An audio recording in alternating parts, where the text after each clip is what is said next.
नमस्ते। रानी kitchen zone में आपका स्वागत है। फेस्टिवल आता नहीं कि हमारे घर में ढेर सारे काम बढ़ जाते हैं। अब चाहे वो क्लीनिंग से रिलेटेड हो या फिर हो कुकिंग से रिलेटेड, हम सभी के लिए बहुत ही बड़ा टास्क होता है। तो इन सारे टास्क को करने के लिए छोटे छोटे टिप्स एंड ट्रिक्स देख लेते हैं। तो आज की जो पहली टिप्स हमारी है, देखिए कुकिंग से रिलेटेड है, क्योंकि अभी होली आने वाली है और इस टाइम पे ना बहुत ज़्यादा काम होता है।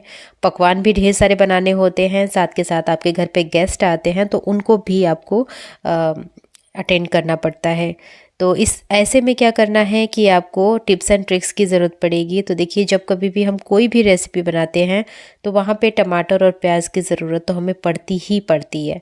तो ऐसे में क्या करिए कि आपके पास ये जो पोटैटो कटर होता है ना, इससे कट करिए। आप यकीन नहीं करेंगे, आपका जो घंटों का काम होगा ना वो सेकंड में होकर के रेडी हो जाएगा। मिनट भी मैंने नहीं बोला यहाँ पे।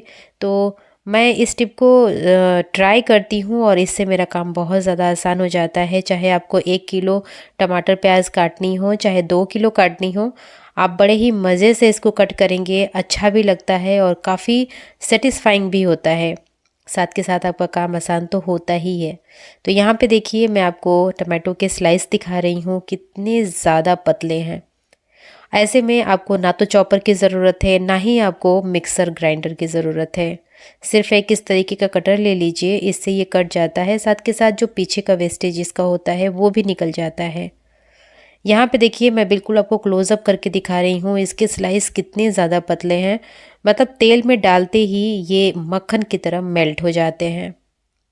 सिमिलरली आपको प्याज भी कट करनी होती है, तो प्याज भी इसी तरीके से कट करिएगा। चाहे आप बिरयानी बना रहे हो या फिर सब्ज़ी बना रहे हो कोई ग्रेवी वाली, इस तरीके की प्याज बहुत जल्दी गल जाती है क्योंकि बहुत ही ज़्यादा पतली है। होली पे इस टिप का ज़रूर इस्तेमाल करिएगा। नीचे कमेंट बॉक्स है, उसमें अपना कमेंट लिखना बिल्कुल भी भूलिएगा नहीं, हमें बहुत अच्छा लगेगा और आई एम डेम श्योर कि आपको ये टिप बहुत पसंद आई होगी। अब बढ़ते हैं नेक्स्ट टिप की तरफ। देखिए, जब कभी भी बहुत ज़्यादा जल्दबाजी होती है, लाइक अभी हम फेस्टिवल की बातें कर रहे हैं, तो देखिए जब होली में चीज़ें बनानी होती हैं, बहुत सारी रेसिपी बनानी होती है, उस टाइम पे खाना भी बनाना होता है। अब ऐसे में अगर आपके पास टाइम नहीं है और आपको दाल चावल बनाना है, तो दाल को आप सेपरेट मत बनाइए। जैसे मैं इसको ना तड़के के साथ बनाऊंगी। तो देखिए, सबसे पहले तो मैंने दाल को अच्छी तरीके से वॉश करके रख लिया है। इसके बाद मैंने थोड़ा सा तेल डाला कुकर में और इसमें ज़ीरा, खड़ी सूखी लाल मिर्च और थोड़ा सा हींग डाल करके तड़का लगा दिया। प्याज डाल दिया। प्याज थोड़ी सी लाल हो गई तो इसके अंदर हमने डाल दिया है कटे हुए टमाटर। अब टमाटर डालने के बाद ना आपको सारी चीज़ें इसके अंदर डालनी है, लाइक हल्दी, नमक, जो भी आप मिर्च मसाला इसमें इस्तेमाल करते हैं उसे डाल दीजिएगा और डाल करके और बस आपको थोड़ी देर पकाना है। चूँकि जो टमाटर है वो बहुत ही ज़्यादा पतले कटे हुए हैं तो ये बहुत जल्दी गल जाते हैं। तो इस तरीके से बनाई हुई जो दाल होती है ना, आपको बिल्कुल भी इसमें डबल डबल काम नहीं करना होता, क्योंकि अगर आप दाल उबाल देते हैं तो बाद में उसको तड़का लगाना होता है और इसके चक्कर में जितने भी खाने वाले लोग होते हैं सब आपका वेट करते हैं। तो ऐसे में अगर आप इस तरीके से बनाते हैं तो आपको बाद में तड़का जो लगाने की प्रॉब्लम होती है वो बिल्कुल भी नहीं करनी पड़ेगी। आपके रेसिपी के साथ साथ आपका खाना भी बन जाएगा। तो यहाँ पे देखिए, अच्छे से मैंने इसको पका लिया है। अब पानी डाल करके कुकर का लिड लगा करके सीटी लगा दीजिए। आपकी दाल बिल्कुल बन करके रेडी हो जाएगी। थोड़ा सा इसमें घी ज़रूर ऐड करिएगा, इससे इसका फ्लेवर और इन्हांस हो जाता है। अब बढ़ते हैं नेक्स्ट टिप की तरफ। तो यहाँ पे देखिए, आपने देखा होगा कि हम अपने कपड़ों को ऑर्गेनाइज़ करने के लिए ना बहुत सारे ऑर्गेनाइज़र मार्केट से परचेज़ करते हैं। लेकिन अगर आप थोड़ा सा ध्यान दें तो ये जो ऑर्गेनाइज़र हैं हम घर में पड़ी हुई चीज़ों से बना करके रेडी कर सकते हैं। तो इसी तरीके से देखिए, मैंने एक हैंगर ले लिया है और यहाँ पे मैंने कुछ मेटल की बैंगल ले रखी है, क्योंकि मेटल की जो बैंगल होती है वो गिरती भी है तो टूटती नहीं है, काफ़ी मज़बूत होती है। तो इसलिए मैंने यहाँ पे मेटल का बैंगल ले रखा है। अब इसको ना चिपकाना है। तो देखिए, यहाँ पे आप हॉट ग्लू का भी इस्तेमाल कर सकते हैं या फिर इस तरीके के जो टेप होते हैं आप उनका भी इस्तेमाल कर दीजिए। तो यहाँ पे देखिए, साइड में जो आपको पिक्स दिख रही है, इसी तरीके का ऑर्गेनाइज़र मैं घर पे बना करके बिल्कुल ज़ीरो कॉस्ट में रेडी करूँगी और ये काम बहुत ही अच्छा करता है। आप एक बार बना के इसे देखिएगा। बस इसको जो भी मेहनत है ना इसके अंदर टेप लगाने की ही है, उसके बाद तो ये बन के रेडी हो जाता है। फिर सालों साल आप इसका इस्तेमाल करिए, बिल्कुल भी ख़राब नहीं होता। तो यहाँ पे मैं इसे बनाने के लिए 9 बैंगल्स का इस्तेमाल की हूँ। अगर आपको और लंबा बनाना है तो इसमें आप बैंगल ऐड करते जाइएगा और उसको चिपकाते जाइएगा। तो ऐसा आपके पास बहुत ही लंबा सा भी ऑर्गेनाइज़र बन जाएगा, जिसमें आप बहुत सारे स्टॉल को एक साथ ऑर्गेनाइज़ कर पाएंगे। चूँकि अभी गर्मी आ गई है तो इस टाइम पे अगर आप वर्किंग हैं तो आपको डेफ़िनेटली बाहर निकलना होता है, तो इस तरीके के स्टॉल की ज़रूरत तो पड़ती ही पड़ती है। तो आप ना ये ऑर्गेनाइज़र ज़रूर बनाइएगा और इसको इस्तेमाल भी करिएगा। देखने में तो अच्छा लगता ही लगता है, साथ के साथ आपकी चीज़ें ऑर्गेनाइज़ रहती हैं और इसको हैंग करने के लिए बहुत ज़्यादा स्पेस की ज़रूरत नहीं पड़ती। एक सिंपल सा वर्टिकल स्पेस चाहिए और यहाँ पे ये हैंग हो जाता है। कुछ लोगों को पौधे लगाना बेहद मुश्किल का काम लगता है और इनकी देखभाल मुश्किल होने के चलते वो इन्हें बाहर ही लगाना पसंद करते हैं। ऐसे में देखिए, अगर आप इंडोर प्लांट्स लगाना चाहते हैं तो सिर्फ एक ही बात है कि आपको इसकी केयर करनी पड़ेगी, क्योंकि सर्दी चली गई है, गर्मी में इंडोर प्लांट्स की मेंटेनेंस बहुत ज़्यादा ज़रूरी है। तो इसी तरीके से देखिए, मैं भी अपने घर के अंदर मनी प्लांट्स या फिर इंडोर प्लांट्स लगाने की शौकीन हूँ। मैं पानी के अंदर ही मनी प्लांट्स को ग्रो कर देती हूँ और ये बहुत ही बेहतरीन तरीके से ग्रो होता है। तो देखिए, इसके लिए बहुत ज़्यादा मेहनत की ज़रूरत नहीं है, छोटे छोटे एफर्ट्स लगाइए, आपके प्लांट अच्छे रहेंगे। सबसे पहले तो आप जिस भी पॉट में लगा रखा है उस पॉट का पानी गिरा करके अच्छे से उसको वॉश करिएगा। फिर इसके अंदर पानी को फिल करिएगा। साथ के साथ जो प्लांट है उसको भी अच्छे तरीके से वॉश करना है। जितनी भी सूखी पत्तियां हैं उसको कट करके निकाल दीजिएगा। साथ के साथ जो एक्स्ट्रा इसके रूट्स हैं उसे भी आपको कट कर देना है। अब इस पानी के अंदर डालिए और जहाँ भी आप इसको रखना चाहते हैं वहाँ पे रखिए। यकीन मानिए, प्लांट्स ही एक ऐसी चीज़ है ना जो आपको एक अलग सी वाइब देता है। अगर सुबह सुबह आप अपने प्लांट्स को देखते हैं ना तो आपको बहुत अच्छा लगता होगा। तो इसको देखिए, रखने के लिए मैंने एक DIY रेक बनवाया है और इसी के ऊपर मैं इसे रखती हूँ। बहुत ज़्यादा खूबसूरत लगता है ये वाला कॉर्नर, आप खुद देख सकते हैं। तो मैं उम्मीद करती हूँ कि आप भी इस गर्मी में अपने घर में इंडोर प्लांट्स ज़रूर लगाएंगे और इस तरीके से उसकी केयर भी करेंगे। बड़े बाथरूम में इतनी स्पेस होती है कि आप अपनी ज़रूरत की चीज़ों को संभाल कर एक तरफ रख सकते हैं, लेकिन छोटे बाथरूम में ये दिक्कतें बहुत ही ज़्यादा बड़ी हो जाती हैं। छोटा बाथरूम आमतौर पे बहुत जल्दी भरा भरा सा और फैला फैला सा लगने लगता है। तो देखिए, हम अपने बाथरूम में इस तरीके के हैंड टॉवल, फेस टॉवल और बॉडी वाइप टॉवल का भी इस्तेमाल करते हैं। तो इस तरीके के जो टॉवल हैं जो आपके पास पुराने हो गए हैं, जिसके सारे थ्रेड्स निकल गए हैं, उसको आप डिस्कार्ड कर दीजिए या फिर आप इसको अलग तरीके से यूज़ कर लीजिए। साथ के साथ जितनी भी आपके पास ये हैंड टॉवल या फिर फेस टॉवल है उसको अच्छी तरीके से फोल्ड करके और फिर आप ना एक ऑर्गेनाइज़र बना लीजिए। कार्डबोर्ड का ऑर्गेनाइज़र हमने बहुत सारी वीडियोस में आपके साथ शेयर किया है। अगर आप इंटरेस्टेड हैं तो जाकर के चेकआउट ज़रूर करिएगा।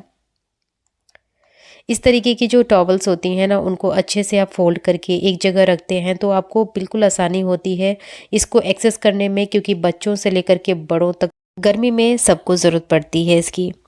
अब बढ़ते हैं नेक्स्ट स्टेप की तरफ। किचन में बॉटलों का ज़्यादातर इस्तेमाल किया जाता है और पुराने ज़माने में दादी नानी तो कई ज़रूरी चीज़ें भी इसमें रखती थी और आज का समय है कि हम लोग इसे बिल्कुल बेकार समझ करके कूड़े में फेंक देते हैं। तो ऐसा आपको बिल्कुल भी नहीं करना है। बताती हूँ मैं कि इसे बनाना कैसे है। आप एक बॉटल की कैप ले लीजिएगा, कोई सी भी हार्ड कैप लीजिएगा, है ना। पानी जो ऑयल वाली बॉटल होती है उसका कैप बिल्कुल मत लीजिएगा। तो यहाँ पे मैंने एक हार्ड कैप ले लिया है और चाकू को अच्छे से गरम किया है। गरम करने के बाद इसको कुछ इस तरीके से कट करना है। आप इसको बिल्कुल डीप कट करिएगा। तो यहाँ पे मैंने इसे कट करके रेडी कर लिया है। मैं अभी आपको दिखाती हूँ ये किस तरीके का दिख रहा है। तो यहाँ पे देखिए, मैंने इसे कट कर लिया है और अब मैं बताऊँगी कि आपको इसको इस्तेमाल कैसे करना है। तो यहाँ पे देखिए, कई चीज़ें ऐसी होती हैं ना जिसको हम रैपर में ही रखने देते हैं और ये चीज़ें ख़राब हो जाती हैं धीरे धीरे। तो ये एक ऑर्गेनाइज़र है जिसको आप अपने ग्रोसरी, बची हुई ग्रोसरी के अंदर लगा सकते हैं और ये अच्छी तरीके से इसके अंदर ना अटैच हो जाता है, बिल्कुल भी इसके अंदर हवा नहीं जाती है और जो आपकी चीज़ें हैं वो ख़राब भी नहीं होंगी। आपके बच्चे अगर स्कूल गोइंग हैं तो आपने एक चीज़ हमेशा देखी होगी कि जितनी भी उनकी स्टेशनरी की चीज़ें होती हैं वो इधर उधर पड़ी रहती हैं। जब कभी भी आप झाड़ू पोछा लगाते हैं तो मुझे लगता है कि सारे रूम्स में से आपको कुछ ना कुछ चीज़ें मिल जाती हैं। ऐसे में बच्चों के स्टेशनरी या फिर इस तरीके के स्केच पेन को ऑर्गेनाइज करने के लिए जो ये फ्रूट बॉक्स होते हैं इसका इस्तेमाल करिए। वैसे भी हम इसको फेंक ही देते हैं, लेकिन यहाँ पे इस तरीके से इसका दोबारा रीयूज़ कर सकते हैं और सारी चीज़ें एक जगह, चूँकि ये जो डब्बे होते हैं काफ़ी बड़े होते हैं तो इसमें सारी चीज़ें आ जाती हैं। अब बढ़ते हैं नेक्स्ट टिप की तरफ। देखिए इस तरीके के जो रबर बैंड्स होते हैं ना, कई बार सिंपल लगाते लगाते ना बच्चे चाहते हैं कि कुछ नया उनको मिले और कुछ नई चीज़ें ऐड हो। तो इसके लिए कुछ नहीं करना, आपके पास इस तरीके का लेस है या फिर रिबन है तो उससे अपने सिंपल से रबर बैंड के अंदर बो बना दीजिए, जिससे वो काफ़ी फैशनेबल लगेगा, सुंदर लगेगा। अलग अलग कलर से बनाइए तो इस तरीके से आपको बाहर से भी कुछ परचेज़ करने की ज़रूरत नहीं पड़ेगी। बस ये साफ़ रहना चाहिए। जब रबड़ गंदे दिखते हैं ना तो बहुत ही ज़्यादा बुरे लगते हैं। तो इस रबड़ को अच्छे तरीके से क्लीन करके, और चूँकि ये हम दूसरे रबड़ में भी यूज़ कर सकते हैं तो आप ये वाला तरीका भी एक बार ट्राई करके देखिएगा, अच्छा लगता है। जो चीज़ें अच्छी लगती हैं वही मैं आपके साथ शेयर करती हूँ। अब यहाँ पे देखिए मेरे पास 2 हींग की डिब्बियाँ हैं और इसका मैं कैसे इस्तेमाल करूँगी। सबसे पहले तो इसकी जो कैप है ना, देखिए एक बड़ी है और एक छोटी है, मतलब एक दूसरे के अंदर अच्छे से स्टैक हो जाती है ये। तो यहाँ पे क्या करना है कि जो छोटी वाली कैप है ना उसके अंदर आपको इस तरीके से कट लगाना है। चाकू से आप लगा सकते हैं।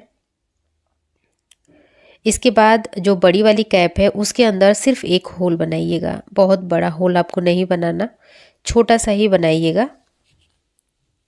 इसके बाद यहाँ पे देखिए एक बैंगल ले ली हूँ मैं और इसको ना इस तरीके से पिचका करके और एक छोटा सा आप हुक की तरह बनाइएगा। तो यहाँ पे देखिए मैंने इसे फोल्ड भी कर दिया है। अब ये जो ऊपर का पार्ट है ना उसे कट कर लेंगे तो ये बिल्कुल एक हुक की तरह दिखेगा। अब जहाँ पे हमने होल किया था ना उसके अंदर इसे डाल देना है, दोनों को, जो दोनों पार्ट है ना उसको डाल देंगे। और डालने के बाद ये जो छोटा वाला कैप है, जो कि इसमें हमने सिंगल कट लगाया हुआ है, तो जब आप इसके अंदर डालेंगे ना तो ये अच्छे से अटैच हो जाता है। देखिए चूँकि ये मूव करता है, मतलब आप इसको घुमा करके आगे भी कर सकते हैं या फिर घुमा करके आप इसको पीछे भी कर सकते हैं। जिधर भी आपको लगाना हो उधर से आप इसको चिपका सकते हैं। अब इस पे हॉट ग्लू लगा दीजिए या फिर कोई सा भी ग्लू लगा करके और इसको अपने किचन में लगाइए। वहाँ पे बहुत सारी चीज़ें हम इस्तेमाल करते हैं, लाइक आटा गूंथते समय हम अपने रिंग को भी निकाल करके और इसके ऊपर टांग सकते हैं या फिर अपने बैंगल्स रख सकते हैं। साथ के साथ आप अगर नेक बैंड का यूज़ करते हैं तो वो भी टांग करके रख सकते हैं। तो बहुत ही अच्छी तरीके से ये काम करता है। सो फ्रेंड्स, ये थी आज की वीडियो। पसंद आई तो लाइक करिएगा, शेयर करिएगा और चैनल को सब्सक्राइब भी ज़रूर से करिएगा। आज के लिए इतना ही, मिलूंगे नेक्स्ट वीडियो में। तब तक के लिए bye bye and take care.